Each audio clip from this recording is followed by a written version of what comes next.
Hey everyone, today I'm doing a bunch of short videos all concentrating on hair. The number one question I get from people is that they're frustrated, they don't know how to do hair on different sorts of stamped images. Sometimes the stamped images may not have delineated lines for the hair, so it can make it a little difficult trying to figure out how to color it. My first piece of advice is always to just breathe. It's easy to get frustrated, but remember we can always stamp again, and if hair's the part of the image that takes you the longest or you have the most trouble with, do that first before you color the rest of the image, and that way if you mess up you can just stamp another one without having to worry about redoing your whole image. Or you can do like I have sometimes where I've actually messed up on something, either I splattered ink or got something on it, and I actually stamped another image, colored the hair again or the face, whatever it may be, and then cut it out and put it back on top of my colored image. But really, it should not be frustrating. You really just need to practice. Find some colors that you like to use. So I'm going to work on a few different types of images today in different videos, of course, because I can't fit them all in under 10 minutes, but using some different color combinations that you may or may not have seen me use before.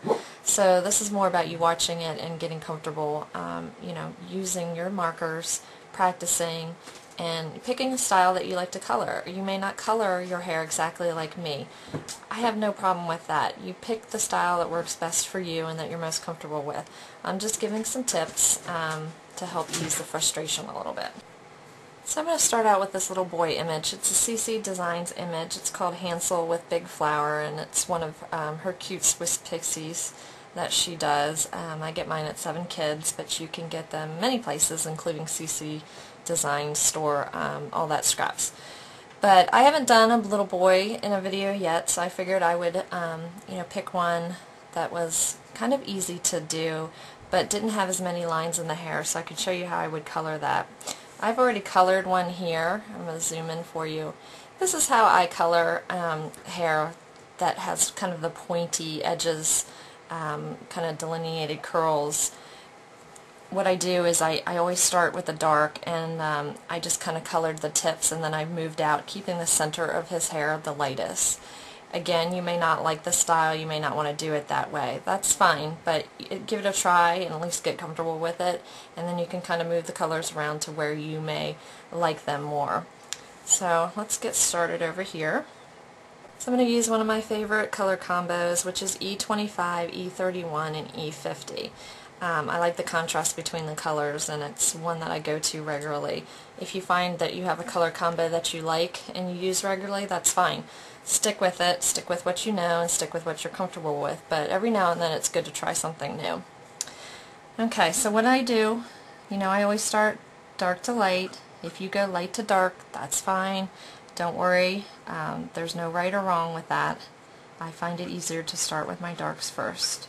And I just go in and I kind of keep my strokes the same way that his hair is growing or drawn. And I'm just going in along all these kind of pointy areas in his curls. And I just kind of lay down that first color. I can come back, and I usually do darken up those edges a little bit more. I'm going to go ahead and do the sides of his hair more. And then I pick up E31, again keeping my marker strokes the same way that his hair is growing, just kind of to change it around a little bit with these curls.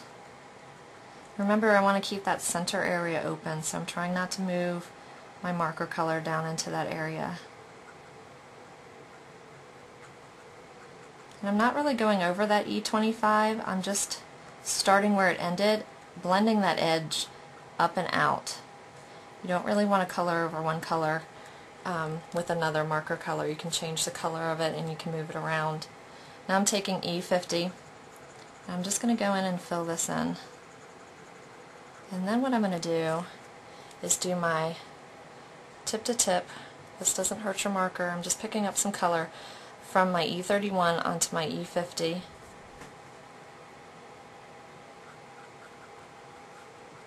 And I'm just kind of bridging those two colors a little more, making it easier to blend. If you're more comfortable, you know, coloring some of the E31 on a transparency and then picking it up from there, that's fine. When I'm doing something small like this, it's easier for me to work right from the marker. And then I can come in and blend again. And this paper that I'm using today is actually the new Copic Express paper. When I was at CHA, I'd gotten some samples of it. I like it. If you're familiar with my work and what I color with, you'll know that I've been using the Cryogen. I really like the Cryogen. I still recommend it. I think the Copic paper is very comparable to it as far as the blending style.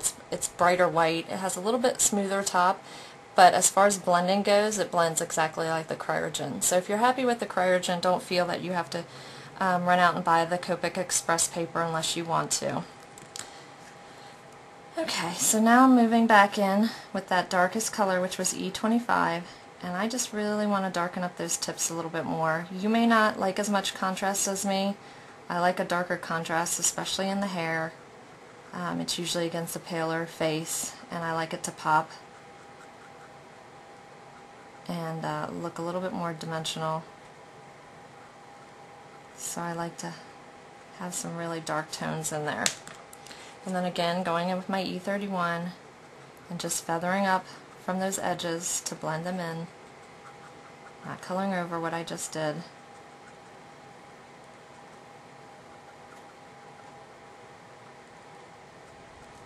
And then again with the E50, picking up all those edges I just colored.